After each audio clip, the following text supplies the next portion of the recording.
दोस्तों डाबर हनी, डाबर टूथपेस्ट, डाबर आंवला तेल ये कुछ ऐसे प्रोडक्ट्स थे जो हर घर की शान हुआ करते थे। लेकिन फिर इनकी जगह पतंजलि दंत कांति टूथपेस्ट, पतंजलि हनी और केश कांति ने ले ली। जी हाँ दोस्तों, डाबर को पीछे छोड़कर पतंजलि ने पूरे मार्केट पर कब्जा कर लिया। लेकिन अपनी पोजीशन को हिलता देख डाबर ने ऐसा कुछ किया जिसे आप सोच भी नहीं सकते। तो आइए जानते हैं इस वीडियो में कि आखिर डाबर ने ऐसा क्या किया जिससे उसकी जगह मार्केट में वापस आ गई और कैसे हुई थी डाबर की शुरुआत। दोस्तों ऐसी बहुत सी कंपनीज हैं जिन्होंने अपनी पकड़ आजादी से पहले बनाई थी और इन्हीं में से एक डाबर है। डाबर की शुरुआत एक भारतीय आयुर्वेद ने साल 1884 में की थी।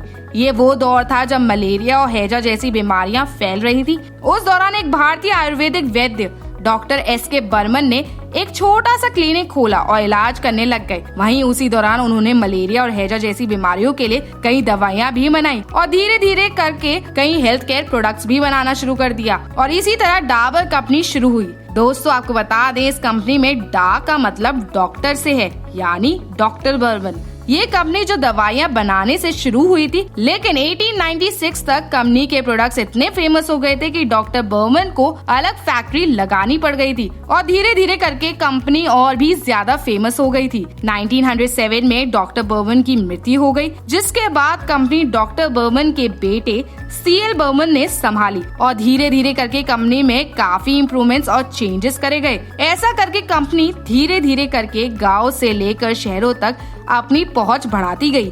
1972 में कंपनी का ऑपरेशन कोलकाता से दिल्ली शिफ्ट हो गया। फिर 1994 में कंपनी ने अपना शेयर जारी किया और दोस्तों आपको जानकर हैरानी होगी कि कंपनी पर लोगों का भरोसा इतना ज्यादा हो गया था कि कंपनी का IPO 21 गुना सब्सक्राइब किया गया था। 1996 में कंपनी को 3 हिस्सों में बांट दिया गया था, हेल्थ केयर, फैमिली प्रोडक्ट और आयुर्वेदिक प्रोडक्ट। दोस्तों 1998 आते आते पहली बार कंपनी फैमिली से हटकर प्रोफेशनल्स को दे दी गई थी। पहली बार कंपनी को नॉन फैमिली CEO मिला और साल 2001 में पहली बार कंपनी का टर्नओवर 1000 करोड़ निकला।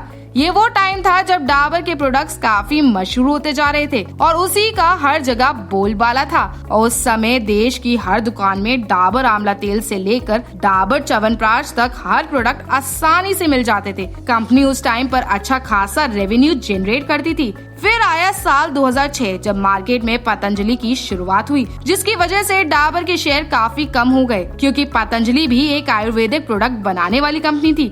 जब पतंजलि मार्केट में आई उस समय कंज्यूमर प्रोडक्ट्स में 3 कंपनीज मार्केट कवर करके चलती थी, हिंदुस्तान यूनिलीवर, ITC और डाबर। लेकिन पतंजलि ने आते ही मार्केट पर अपनी पकड़ बना ली थी।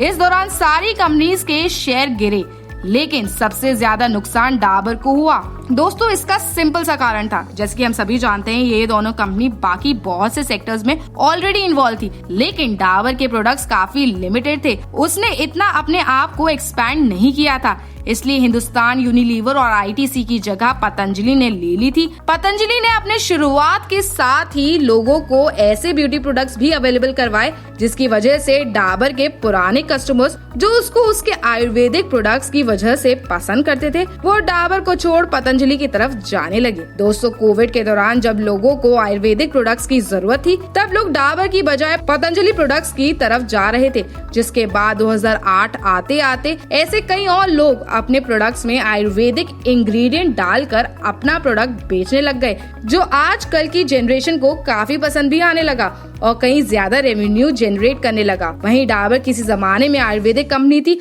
वो पीछे हटती चली गई।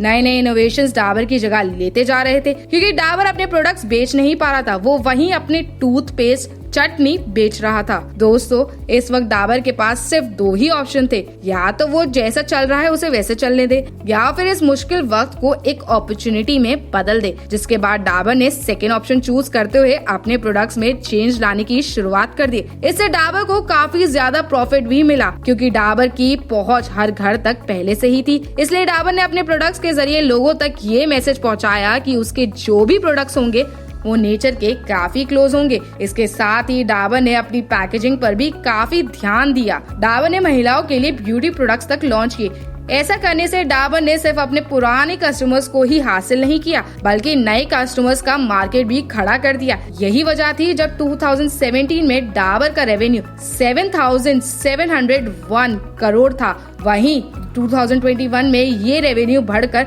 9,562 करोड़ हो गया था। इसके साथ ही डाबर ने अपने प्रोडक्ट्स ई-कॉमर्स प्लेटफॉर्म में तक उतारे।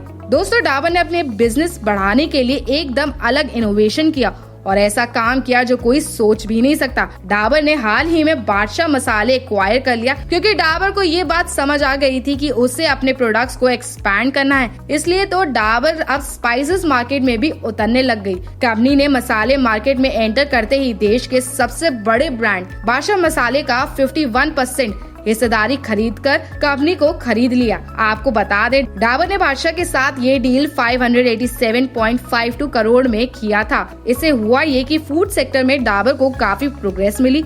इस तरह से डाबर एक बढ़ते ब्रांड की तरह उभरता जा रहा था। दोस्तों, आपको कैसी लगी ये जानकारी हमें कमेंट सेक्शन पर जरूर बताएं। वीडियो को लाइक और शेयर करना ना भूलें।